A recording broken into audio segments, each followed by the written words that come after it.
Okay, here we'll get to it. Just a second.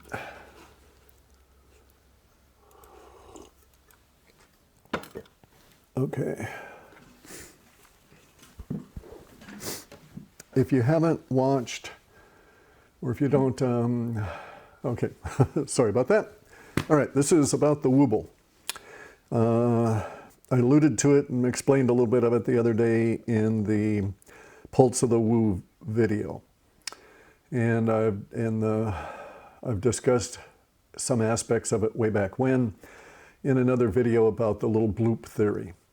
So if you don't understand the little bloop theory, we'll quickly go through it and then we'll get right into this and you'll understand the new insight at about and as to why all this works and it's cohesive. I've had this little insight about things, about the wooble. The wooble is the ultimate metaphor or design pattern. It's the ultimate design pattern. And it's an oscillation. It's a wooble. And it operates at the very base core of reality, and it in fact creates our reality. Reality exists, and then it doesn't exist in the 22 trillion times a second pulse little bloop theory. 22 trillion times a second is key. I kept coming back to the mathematics. I had originally, okay, so the theory is that 22 trillion times a second reality is recreated. It is destroyed and created. I had originally thought, I knew that the math said 22, a little over 22. So I round, right? It's actually a little over 21. It's 21 trillion and a bunch of numbers, right? But we rounded up to 22 trillion times a second. So 22 trillion times a second, reality recreates itself. This allows for motion. So that we're here at this stage, reality wipes us out, and then instantly, beyond in a space so small that our minds cannot ever pick it up, and that's the point, our minds are not to pick this up, it recreates us. And then we get destroyed and we get recreated, very much like you would do a stop motion cartoon kind of a thing, right? Where you drew the guy's arm moving in that kind of an animation, sort of a sequence. Unlike the way they do digital stuff now, which is vector diagramming. But it's very much like that, only it happens 22 trillion times a second. I had originally thought that I could diagram this out in a meaningful way and have it be with this is a period of time, okay? So this is 1/22 trillionth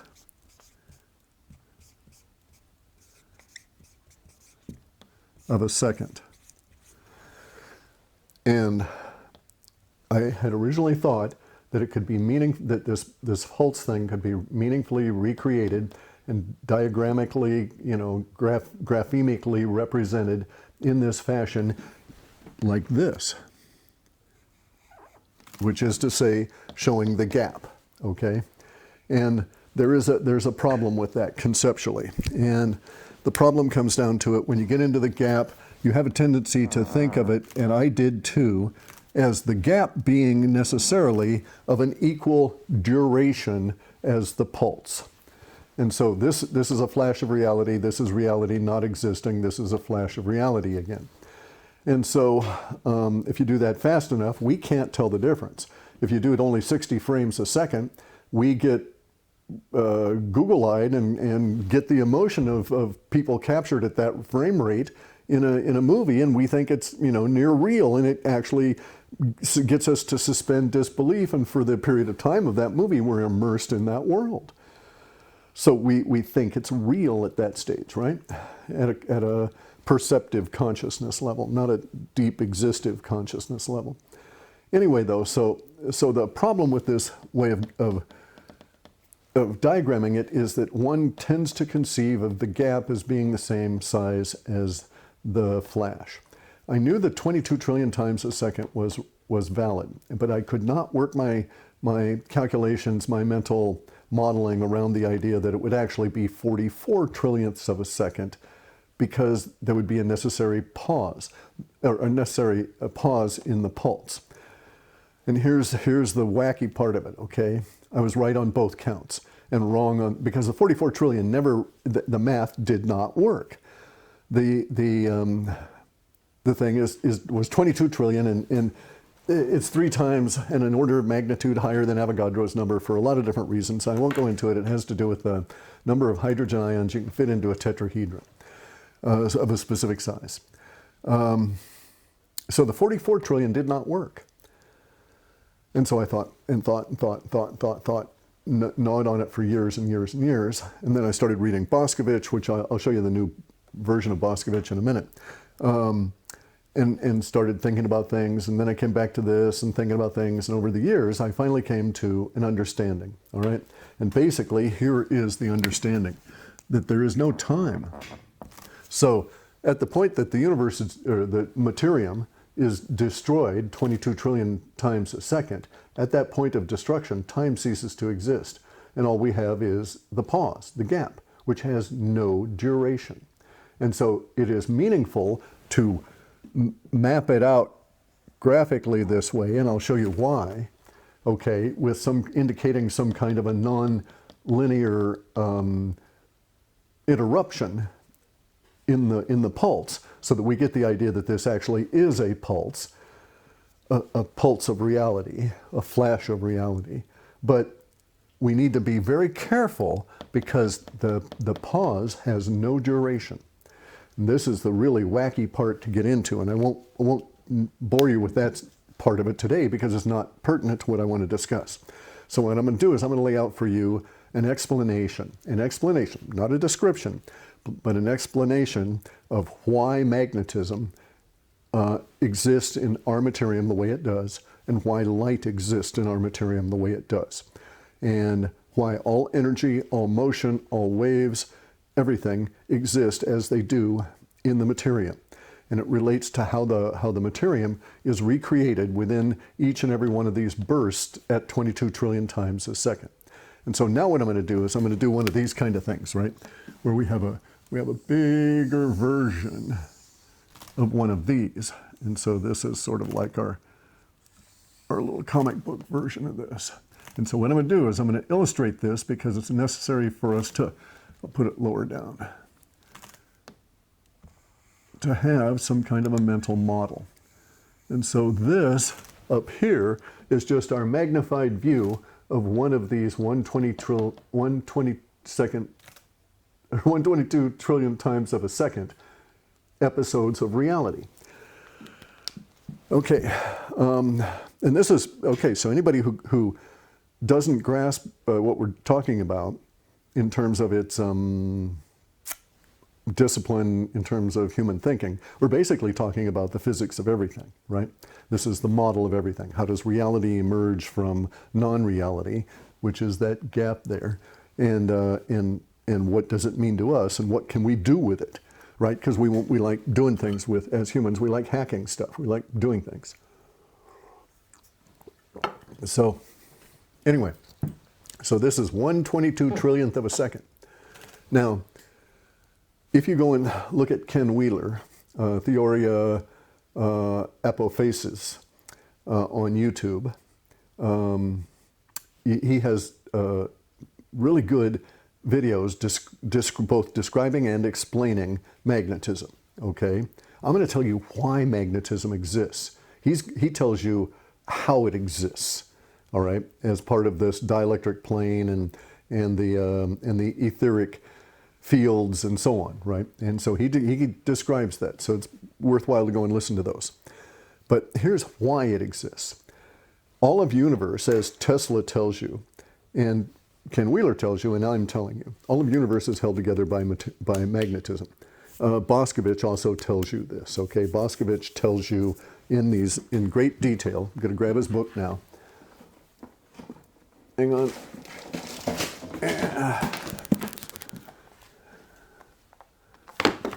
Okay, so this is the new large edition of Boscovich's Theory of Natural Philosophy, and it's readable at, you can take it outside and read it. The font size is decent enough. I could almost probably read it off of the screen there. And plenty of room for notes. So it's a good deal, right? Also, I was outside reading it the other day, and it dawned on me that it's big enough to take outside, and you could read this without glasses in sunlight while you're out sunning your balls. And then if a normie comes along, seeing you sun your balls, it's big enough to cover. And then if they give you shit about it, it's big enough to take care of that too. Anyway though, so Boscovich goes into great detail about how the etheric, how the field emerges out of the ether and the materium emerges out of the field. And within this idea, he ultimately does get to magnetism and other active components of reality, such as fermentation and radiation and electricity and fire even, and how all these things work and how it is possible for them to work. So for instance, if there were no gaps, if there was no destruction of universe 22 trillion times a second in between this thing, there would be no possibility of fire because you couldn't have any kind of destruction. There'd be no life. You know, you'd create universe once and everything would just freeze because there'd be no possibility for any new growth or any continued creation. The little bloop theory goes on to explain why the materium keeps growing, why our apparent universe keeps growing and it's ever expanding, and why there's no entropy and so on. We're going to discuss another aspect of it. We're going to discuss it in the absolute minutia in relation to time, space, and even consciousness, but also particularly energy.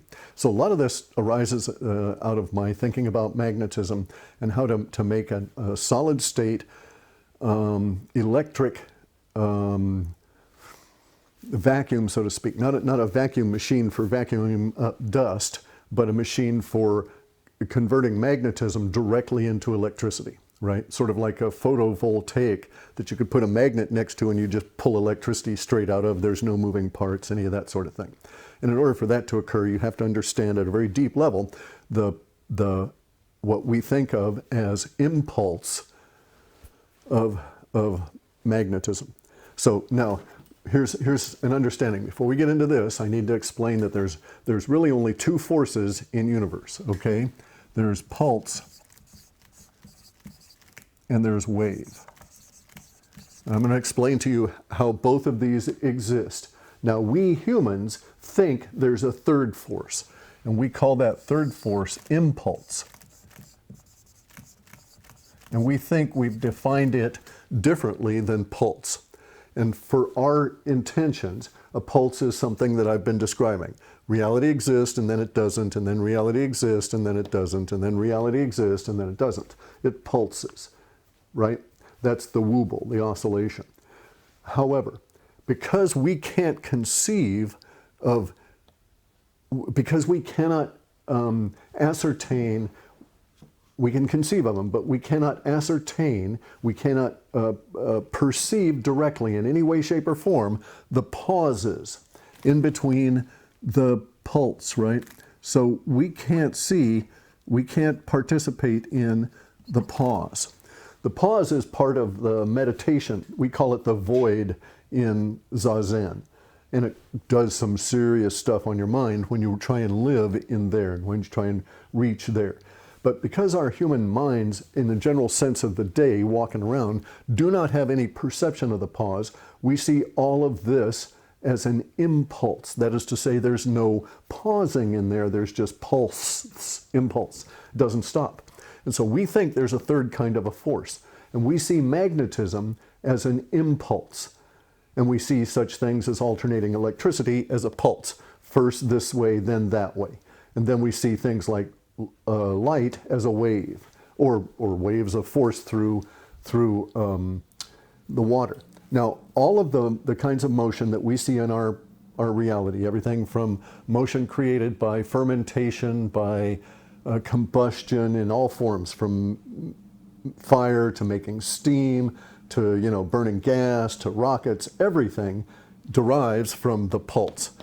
All energy comes from the fact that we're pulsing reality, strobing reality at a rate so fast we can't perceive of it that way, but we can make alterations in the lower frequencies, in the slower frequencies that we call matter, And we can have motion, we can have electricity, we can have heat from fires or from radiative surfaces, all of these kind of things. And scientists will go down and they argue about whether light is a wave or it's a particle. Now, there are no particles, okay? So the etherists like myself, radical etherists as well, we know there's no particles. It is sometimes useful, especially for chemistry, that kind of thing, to conceive of, to model the reality you're dealing with as though particles existed, but technically they don't, or in reality they don't, and the technicality of thinking they do can get in the way as well. It can cause you to not see the pulse and think it is an impulse. So we think of reality as constant and stable and solid. We think of magnetism that way as well. It is not, okay? As I alluded to in the Pulse of Woo video a little while back, reality is held together. We know that reality is held together by magnetism at a very deep level, these idea of limit points of repulsion and cohesion. If you get into this in parts 1 and 2, you really get the understanding of it. Parts 3 is how it applies to matter and forces.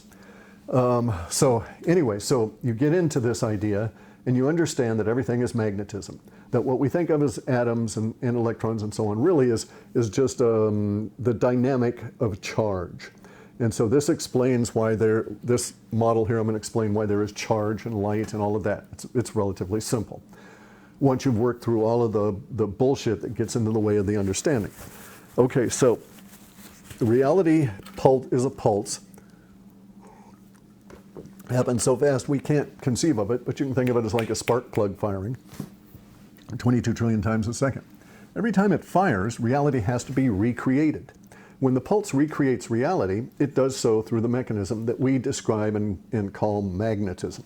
So now I'm going to explain that magnetism exists. We know it. That's a description of it, but here's why it exists. I'm going to explain it. This is one of these pulses, or this is one of the pulses. It has just come out of a pause. So from this point here is a pause that is ending. And from this point here is a pause, and there's just beginning. But this beginning is that ending because there is no time involved, because in the destruction, in the pause, time is also destroyed. Time can only exist within the materium. So, as the pause ends, the pulse begins. For the duration of that pulse, which is 1/22 trillionth part of a second, we have magnetism that comes into being and creates reality.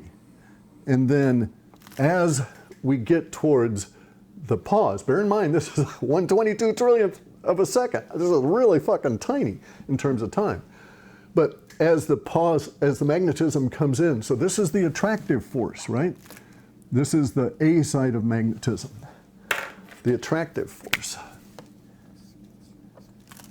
And it comes in and it binds from all of our collective consciousness of how everything should be. This is why the New Age guys say that there's co-creation and shit, right? If your mind was solid enough and understood this stuff enough, yes, you probably could warp and change reality and do magic at that level, you know, turn, I don't know, you could do things theoretically because you could alter because this is all working on consciousness at some level. And the attractive force comes in to bind all of the, quote, particles, all of the atoms, all of our understanding into the solidity that we see there for that 22 trillionth part of a second. And so the attractive force comes in, right? Now, we're going to go into a pause, but the pause is also mechanistic, so to speak, in that there must be destruction. And so what we have there is that we have a pop-off, not in a Russian sense. Actually, no, I need to redo that. Excuse me for that, especially for the physicists out there. And you guys that have ever messed with electronics, you're gonna love this.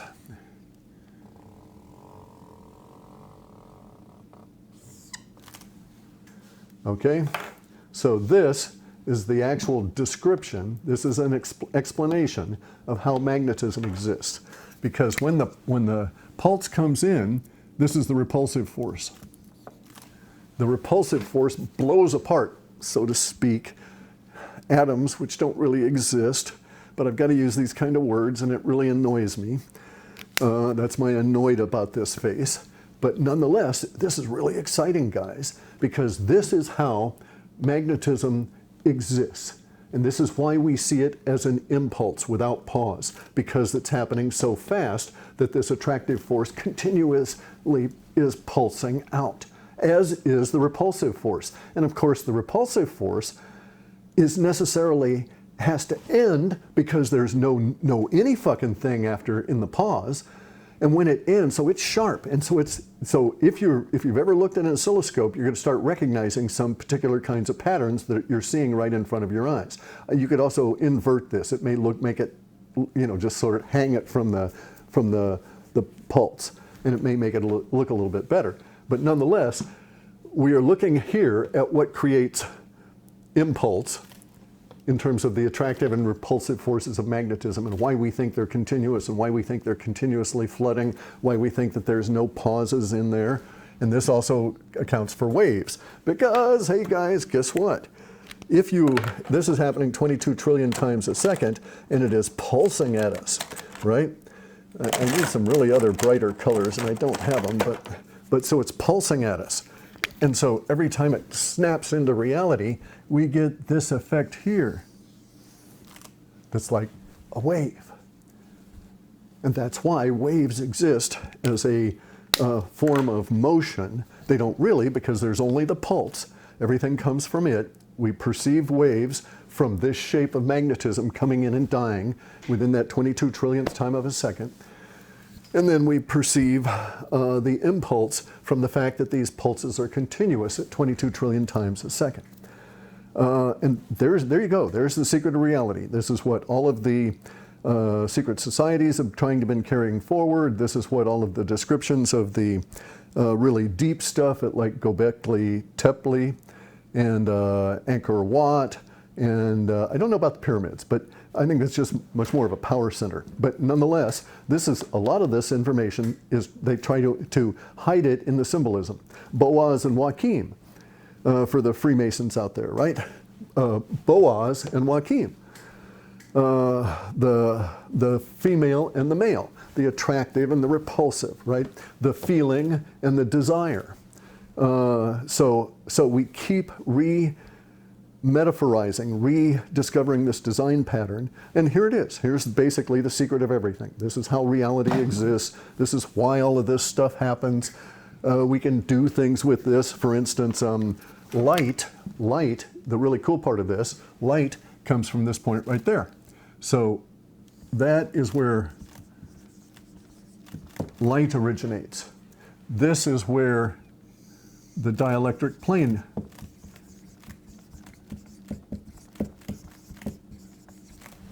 originates, from that interaction as we create and destroy simultaneously, or in a space of time so small that we cannot perceive it. And so all of this stuff, really that's it. That was the whole point of the point of this video.